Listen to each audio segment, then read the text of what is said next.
A foreword. To those who are criticizing the publishing of videos covering this topic, I would like to say that my small channel is not monetized. My channel is an outlet for my telling of criminal topics that are of interest to me. I spend a lot of time researching each subject and try to use a pragmatic approach. Dahvie Vanity's case caught my interest because as someone who has spent time working at high-profile concerts, I have seen an insight to what goes on in the background. I have met fans who are beyond dedicated and I have never witnessed the abuse of fans. I have studied psychology and criminology, I have worked with victims of abuse. With regards, Crim. Hi, welcome to part 2 of the Dahvie Vanity investigation. If you haven't watched part 1, then please check it out, the link is down below. To recap, Blood on the Dance Floor frontman Dahvie Vanity has been accused of sexually assaulting teen girls throughout his career. He is 35-year-old, Jesus David Torres, who has retired from his wild band days and focuses on selling his own clothing line through his Instagram account and churning out less intense music. Despite featuring in 2 damning articles, one first posted in 2018 and the second in 2019, and a career full of accusations, Dahvie Vanity has never been charged with any offenses. It has been Chris Hansen, formerly of Dateline NBC, whose YouTube channel is out to catch more bad guys, that has thrust these allegations into trending. Victims have started to bravely come forward to share their Dahvie encounters with Hansen. Each account shares a common theme: these victims were fans of Dahvie, most were teenage girls and many were sexually assaulted, repeatedly. Some too young and naive to realize that they had fallen prey to a deviant. Twice Vanity has had contact with the police and both times he has evaded any form of prosecution. Just to clarify, all the offenses are alleged. It seems, justice can be hard to attain. With any sexual assault claim, there are many hurdles to overcome before charges can be filed. Even then, taking the case to court can be too traumatic for the victims, they can be subject to harrowing cross-examination. With 20+ victims and more coming forward, the whole Dahvie case has hit an impasse. Dahvie has made no attempt to address the rumors this time, but he may have been advised by legal counsel to keep silent. Vanity is now on trial through the media, the toughest jury ever. He is in lockdown, so he has no place to escape from the controversy. In a situation like this, Vanity has a real issue. His name is being searched because of Chris Hansen and other media outlets reigniting his past. We've already heard some victim statements, so, we as the viewer have already made our mind up: he must be guilty.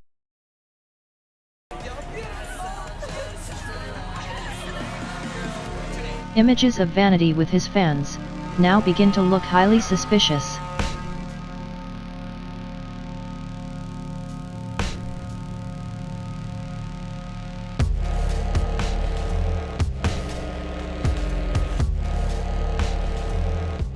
Everyone who was in the band or associated with the band is now under scrutiny. Former band member Javon Monroe denies any knowledge of witnessing Dahvie do anything wrong. He left the band after 6 years, with poor health, no intellectual rights to any music he had written for the band or royalties. In essence, he too had been a victim of Vanity, years of hard work for no financial gain, whilst Vanity spent the profits on flying girls out to meet him. Former band member Mike Vasquez spoke out against Vanity. Following Jay's departure, he too had been victim to Vanity's greed and praises the fact that Vanity is getting what he deserves. Garrett Ecstasy, who was kicked out of the band, released this, warning young girls about Vanity and calling him out for his lies.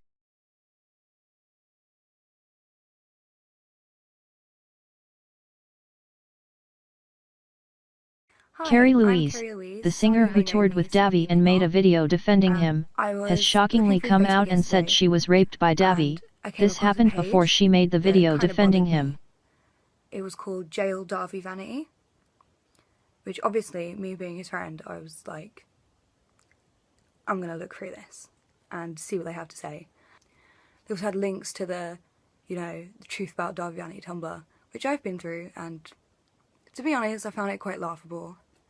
Because obviously there is the whole rape thing, but no one that hangs out with us is underage. They're not. Never. Not at all. So that was just laughable.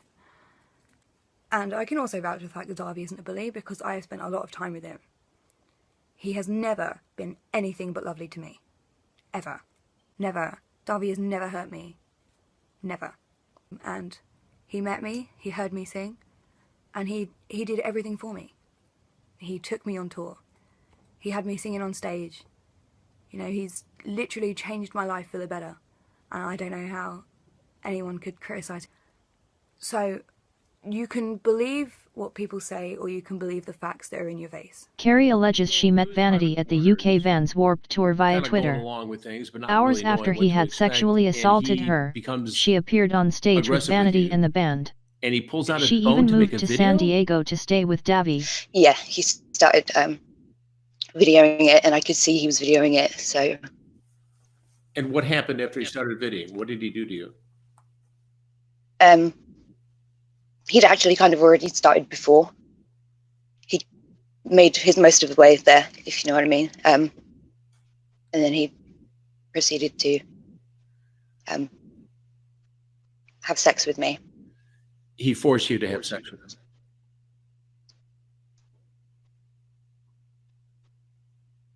Whilst videoing it. He forced you to have sex and videotaped the act. But then, I mean, afterwards, he was so, like, he was so complimentary, he was so, like, overly nice that it was almost really confusing. Stop, Dahvie, stop! Robert, stop! Dahvie, stop! Dahvie, just go! Stop! Just fucking stop! I'm not doing nothing! Stop, Robert, stop! Dahvie, let's go, come on. And then he ran out of the club, and I was walking after him. I wanted to know why he was so angry at me. And then once we got around the corner, he switched and he was like, "You're a worthless, disgusting slut. I hate you. I don't want you here anymore. I want you to fuck off and die." He hit me. He pushed me to the floor. He was screaming at me while I was on the floor. He was still hitting at me. And he was just saying all of these horrible, degrading things about me.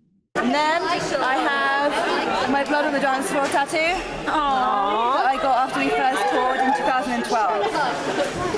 And it still means the world. But Dahvie hates it because my ghost is better than his, apparently. What's your favorite tattoo? No. Probably this one. This one has, they all have meaning. They all have like a really big meaning in my life. But this one is like, when I was about 17, I gave up on everything and I was like, do you know what, I'm never going to be a singer, I'm never going to do what I want to do, I'm going to be stuck in this dull life forever. And then, since that tour, everything has just gone, everything I've ever dreamed of and wanted is happening. So this is like the rise from the ashes. Because I was in a very, very, very bad place back then. I hated everything, I was very depressed, I was on a lot of different medications. Depression, anxiety and everything. And now I'm just like the happiest people you ever meet and I'm not on nothing. Kelly Eden appeared on a video claiming to be Vanity's girlfriend but then claimed to be his makeup artist. This was her response when quizzed. This was posted 7 years ago. YouTuber and singer, Social Repose toured with the band in 2014. Dahvie and Jay are my friends and they treated me as such. It was actually really refreshing because I know they have a stigma around them. Other bands like New Year's Day and a few others have come out and said how terrible they were to them on tour, but that wasn't the case for me. They were very nice. Jeffree Star tweeted this in August 2010. "I'm gonna speak the truth until I die. We saw Dahvie bring underage girls to his hotel rooms and do sexual things. 100% illegal. I no longer support blood on the dance floor and how disgusting Dahvie is. Touching children and enjoying the attention is evil. Fuck off, sicko. Being on tour with that child fucker made me see the truth. I regret ever doing a song with that pig. RIP, cause you'll never be me. If you support that piece of shit, then unfollow me because you are supporting child molestation. Dahvie is the lowest worthless scum I've ever met." This was almost a year after Dahvie had been arrested for alleged rape and released without charge. At this point, Star had been friends with the band and toured with them throughout the summer of 2010, on the Too Drunk tour, alongside the band Broken Side. In this interview back in 2007, Dahvie and Garrett praised Star. You know, Jeffree has much shit talked about him too, but I love to do we that. We heard you, Jeffree. Great. This is a good video about him. We love you. Jeffree Star's best friend also tweeted that he too had seen Dahvie with young girls. He was on tour with Star and performed on stage as his dancer. In 2009, Star accused Daniel of sleeping with touring band members and ejected him from his tour, but the following year, Daniel was back on stage with him. Sadly, their friendship ended and Daniel Lucas, now known as Daniel Oxford, is currently broke and seeking donations to fund his cancer treatment. Star has had a tumultuous rise to fame. His androgynous looks and heavily tattooed body has meant he has had to fight hard to make his stance. It was quitting music and creating a YouTube channel that put Star on the map. He went on to make millions just from YouTube alone and went on to launch a $1 million makeup line. Star has become notorious for being outspoken and outlandish.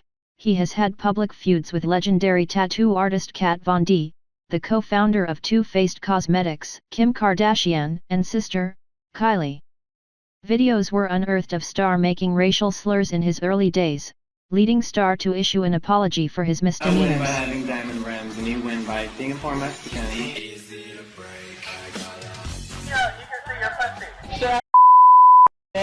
Okay. God, you stupid ape, I'm gonna spray you. Bitch. Will you be you ass bitch? You hoe.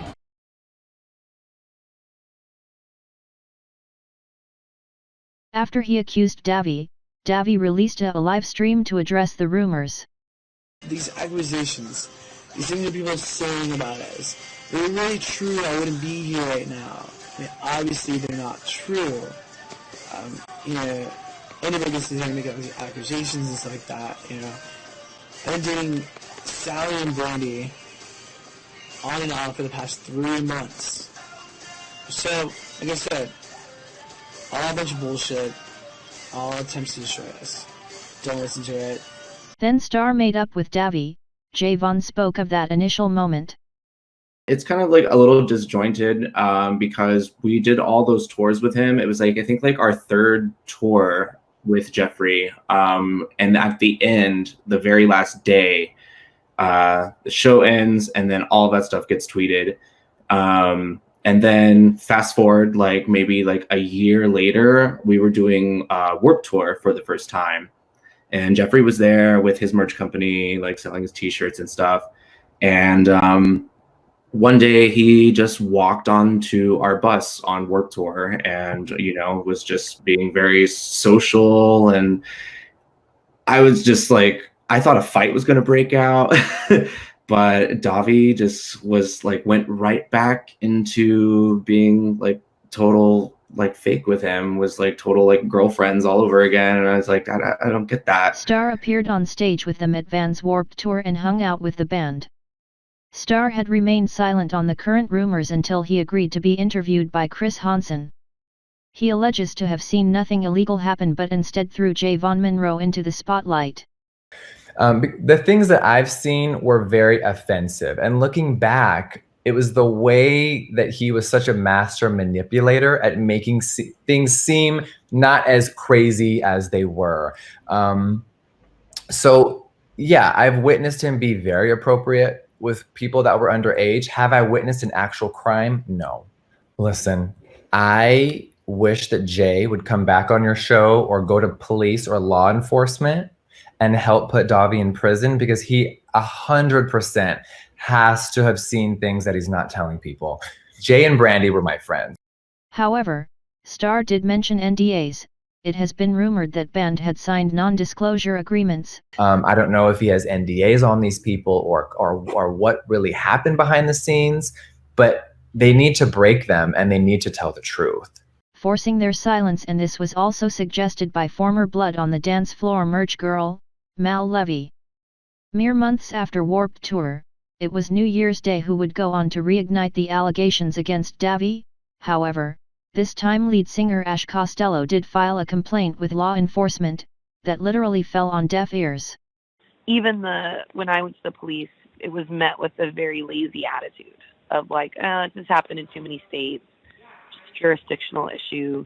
We can't really do anything. It's a lost cause. Your band had nothing to gain and a bit to lose by you standing up to this person, and that speaks volumes about your character. Thank you. But the rest of the Blood on the Dance Floor members have remained silent on the recent allegations. Vanity was notorious for hiring and firing crew in a heartbeat. His questionable business ethics and attitude have been criticized heavily by former employees. Many fans have complained over the years because they paid for exclusive merchandise they never received. Fellow band member, violin player Brandy Wynn, toured with the band until they disbanded. She too has remained silent about Dahvie but did go on to work for Jeffree Star. There are the bodyguards that Vanity had. Would any of those have witnessed his behavior? What about the tour crew, the venue staff, even reporters? The rumors about Vanity have run rife for years, but where are the much-needed witnesses? Van's Warped Tour director, Kevin Lyman, warned staff and bands about inappropriate interactions with underage fans. Even introducing a scheme where parents could get into the concerts for free as a deterrent. It seems as though Vanity's behavior with young fans was an open secret.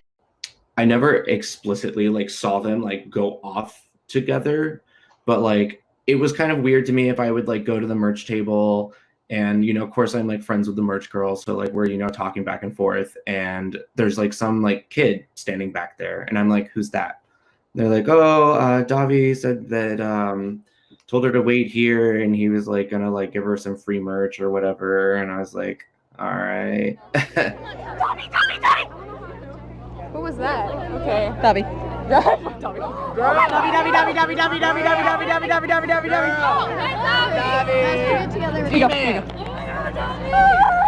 Did you hear me call that fucking bitch? One girl. Oh my god, I have the craziest story to tell you. Girl, what happened? It was crazy. This woman, she like, I just got on the bus and I was like fixing myself. And like some bitch cop knocks on the bus. I'm like, who the fuck is that? So I open the door and it's his mom and she's like, my daughter's in there. And I was like, the fuck she is, bitch? I just got on this bus. Ain't nobody in here. Someone had to unlock it for me. And she was like, well, one of the security guards told me that Dahvie and my 15-year-old daughter just walked back to the bus. I was like, bitch, you're bullshit. Her kid comes around the corner. She's like, oh, she's right there. Dahvie's right there. I was like, ah, thank you. It was a universal thing to know that Blood on the Dance Floor, Javon Moore and Dahvie were shock rockers. They wanted to follow in the footsteps of Marilyn Manson. And they didn't care what fans they had because they needed whatever fans. Jeffree picked up Dahvie because Dahvie was talented musically. They were so incredibly close that it is mind-boggling that the people from the time don't remember. How do you guys not remember all the emo kids that were living in LA or anywhere or on tour, Warped Tour? How do you guys not remember them being so close? Everyone knew everything that was going on. Everybody in my band knew everything that was going on, okay? Everybody around knew what was going on, but none of us actually witnessed it, okay? It was just, he preys on the little girls, but it was not he preys on little girls and actually does that. I thought he was just a creep. Otherwise, we would have came bored. But I didn't go on tour with them. I was around them and I was on tours like Warped they were on, is the only thing I'm saying. Jay did seem the least alpha out of the group, but he was still complicit in all of the things that went on, so I don't care. People say that he was abused too. I don't care. When you're a man, guess what? You stand up for young kids, children, women, anybody that's being abused. That's what being a man is. We were all at the same parties, Hollywood Waste parties. We were at parties at Bar Sinister. Just places like that. Whiskey, you know, anywhere that was in LA at the time that the emo scene was working with. We were there, and Jeffree, Jay, Dahvie were all there being Jeffree, Jay, and Dahvie scumbags. So we played it no mind. In 2006, a 15-year-old said Vanity forced her to perform oral sex after styling her hair at an apartment in Orlando. In 2007, Vanity visits the home of a 14-year-old female from Pinellas County. After styling her hair, he forces her to give him oral sex. This incident was reported to the police, but the victim refused to press charges. In 2008, Vanity attempts to sexually assault a 13-year-old female. After styling her hair at her Florida home, she refused his advances, but months later, would go on date with Vanity, who forces her to give him oral sex. 2009, Blood on the Dance Floor performed a show at the Life Spot in Centennial, Denver. Dahvie is arrested during the show, accused of sexual assault and released without charge. Vanity had forced a 17-year-old female to give him oral sex before the show. She bravely told one of the venue staff, who called the police. The victim was offered a rape kit, but because the victim had cleaned herself up following the incident, a rape kit test was invalid. As the age of consent in Colorado is 17, the victim was sexually assaulted. Had the victim been 16, then it is classed as statutory rape. The district attorney has to prove guilt beyond reasonable doubt, and in this instance, with no witnesses, no rape kit or video evidence, there wasn't enough to pursue a conviction. 2010, a 15-year-old from Florida, had struck up a friendship with Vanity before he forced her to give him oral sex. In the same year, 11-year-old Florida resident, Jessie Slaughter hits the headlines after rumors circulate that she has been in a relationship with Vanity and was sexually assaulted by him repeatedly, but she also claimed to have been raped by Black Veil Brides singer Andy Bierseck, who was then 19, and claimed she was pregnant with his child, which was complete fabrication. So, how's life, Jeffree? Me and him were kinda awkward when we're together, but we're good. We're a good pair. Yeah. Like, me and him, we're normally, like, he's just like, and I'm just like, bleh. Me and him get in, like, weird predicaments together. Yeah, but when Andy and Scout started going back at him, he was like, I cried, and I called him, and I bitched him out, and he's just like, oh, don't be sad, and I'm like, I will be sad, and he's like, how about I come see you for Christmas? And I'm like, oh my god, that would be so awesome. I shall be the mother of one of them in May. May 2nd, to be exact. Oh, cool. I know, it sounds pretty weird. Trust me, it is pretty weird. But does this like make Andy like a pedophile sort of? Because he's like 19 and you're like 12? I know, but the whole thing is, it's not illegal until he's 21. So. Like, it's funny. Like, I still have Andy's picture on my binder. I have, like, Andy and Ashley's pic because, like, okay, this is the weird thing. It could be either Andy or Ashley's baby. So, you know? Jessie Slaughter, now 21 and known as Damien, is questionable when it comes to validity. Unlike other victims' accounts, Damien is unable to provide any specific detail or location. Just continues to claim they had a prolonged open sexual relationship. How did you first meet Dahvie Vanity? I went to a show and I met him. I don't feel quite comfortable going into extreme detail on the subject of the individual incidents, proof of us together. So I just kind of, nobody believed me, but I told people. A 4chan group began an internet campaign against Vanity, putting his rape allegations into search engines and contacting police. Still in 2010, a 15-year-old victim alleges Vanity forced her to give him oral sex when she was invited to his home to help with him with his merchandise. The girl had met Vanity at one of his New York shows. This is the year when Star accused Vanity of indecent behavior with teens. In 2011, the same girl met Vanity again. This time he promised her work on the Vans tour. Now 16, the girl refuted his advances. She alleges that Vanity physically assaulted her, causing her to have to flee. A 12-year-old female alleges she was coerced into giving Vanity oral sex in exchange for merchandise, after a show in Ohio. 2012, a 15-year-old meets Vanity. He forces her to give him oral sex in his car. When touring in the UK, Vanity meets 19-year-old Kerry Louise, allegedly sexually assaults her. Later in the year, in the US and New Year's Day toured with Blood on the Dance Floor, the band's lead singer releases a statement slamming Vanity for his behavior. They are the first people to speak out publicly against Vanity. For the Blood on the Dance Floor tour, the All the Rage tour.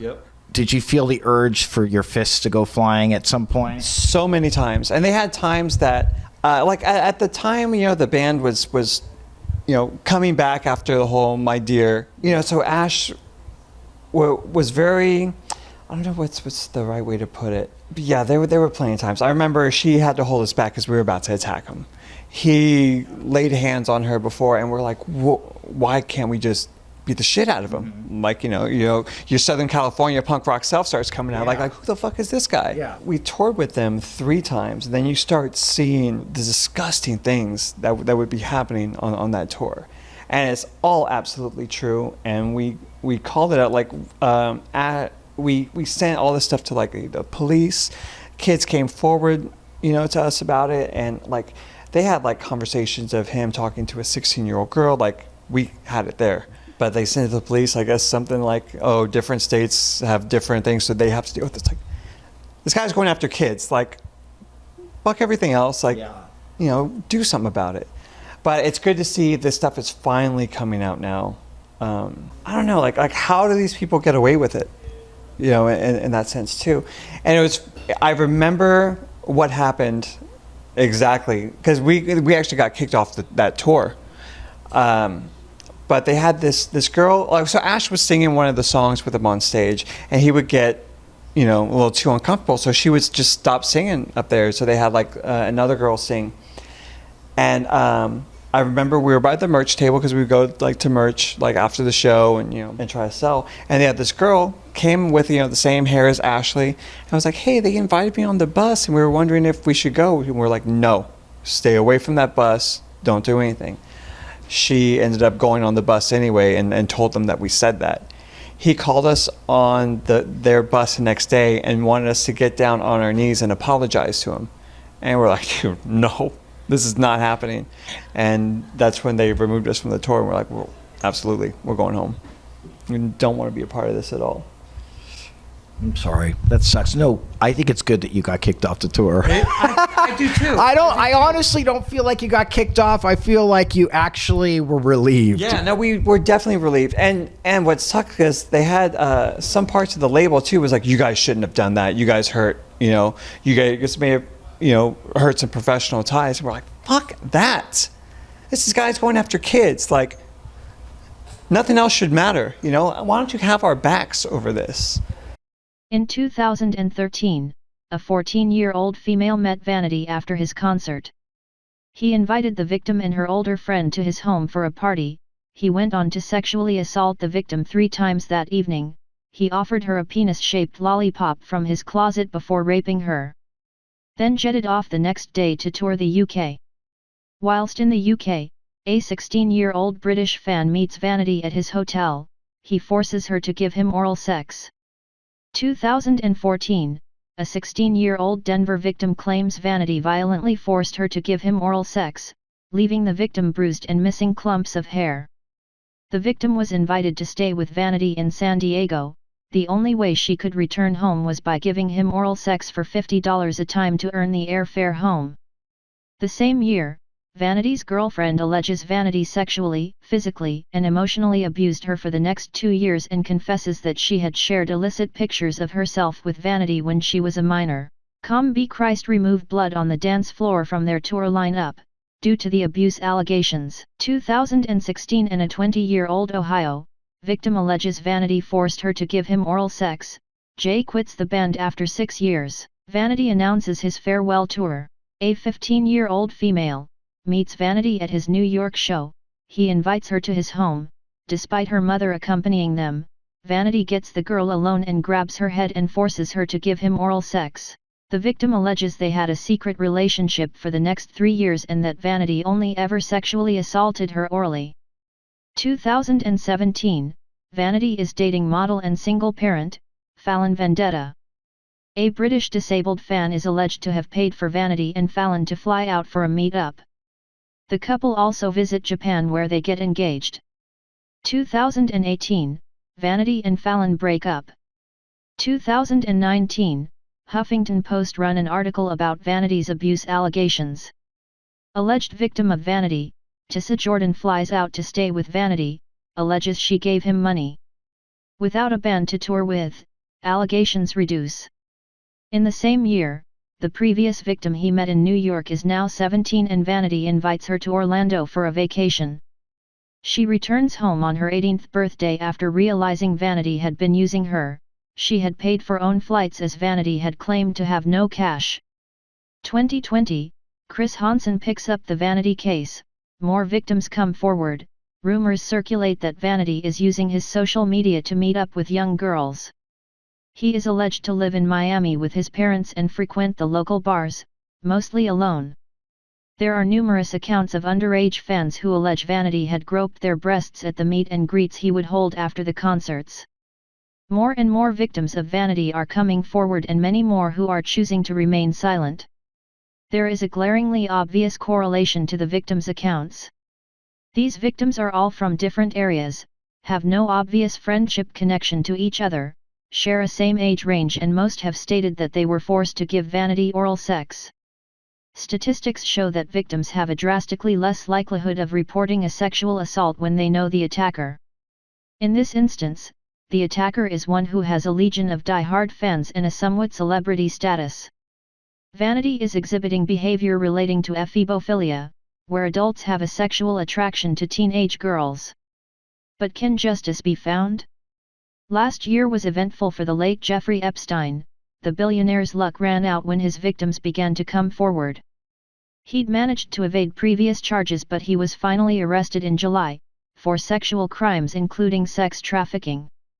The Nixon cult was finally busted for its sexual abuse of women and Hollywood producer Harvey Weinstein had over 80 allegations of sexual assault against him, spanning his career before he was finally brought to justice and sentenced to 23 years in jail. He still is facing further charges in other states. Weinstein's case opened the door for victims to come forward. Many had been sexually assaulted and stayed silent for fear of losing film and TV work. It was outspoken Courtney Love, way back in 2005, who warned any young women to stay away from Weinstein. Do you have any advice for a young girl moving to Hollywood? I'll get lively with us. Harvey Weinstein invites you to a private party in the Four Seasons downtown. Lead singer of Lost Prophets, Ian Watkins, was finally brought to justice for pedophilia. He had allegedly slept with a 14-year-old fan before being arrested for a much more heinous crime. Watkins was reported to police years before his final arrest and prosecution. Vanity isn't as high profile as these predators, but if the allegations are true, it is still possible for the victims to get justice. Most states don't have a restriction on when a complaint can be filed, especially when it involves sex offenses relating to a minor, even if it is deemed as historic. Young girls should not be victims to any kind of sexual assault and then fear the reprisals of reporting it. When an adult engages in sexual activity with a minor, they are abusing that person. Age of consent laws are there to protect minors from these types of predators. Vanity is still being accused of chatting to teen girls. 2 reports have surfaced that allege Vanity is having current communications with 16-year-olds. One is alleging that she intends to meet up with Vanity. Even with the storm he has created, it appears he lacks the capacity to understand when to stop. Dependent on which state Vanity resides, rumors suggest he is in Florida, where the age of consent is 18. If he was to engage in sexual activity, then he could be prosecuted. As the current lockdown prevents travel, any potential victims are safe for now. It is difficult to not feel enraged when you come across stories like Vanity's. Most females can probably recall a time when they have been hit on or had unwanted sexual advances, but imagine yourself as a teen, meeting your idol and then being assaulted by them. The victim accounts show that Vanity used his status as a tool to interact with the fans. His lewd and highly sexualized behavior to an audience of teens has always been a subject of controversy and played down as wild antics, but you begin to question whether Vanity had placed himself in a prime position to behave in a predatory way. It's also a great blowjob station too, if you want to get some head in here. The magical bedroom of Dahvie Vanity. The moment you've been waiting for. This is where the magic happens. Right this way. You know my favorite part about love? It's all the fucking blowjobs you get with it. I want to just come on all your little titties tonight. And I want to suck on all your little PDs. Oh my god. Yes. Give me your bras right now. Give me all your bras. I want them all. Give me your bras right now. I want your bras. You see this thing? Give them to me right the fuck now. Don't be a prude. Don't be a prude. Give me that Hello Kitty. Give me that Hello Kitty. I want it. Here we go.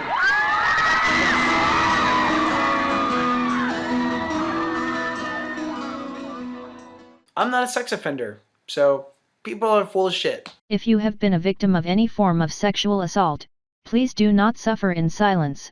Reach out and ensure you get the support you need.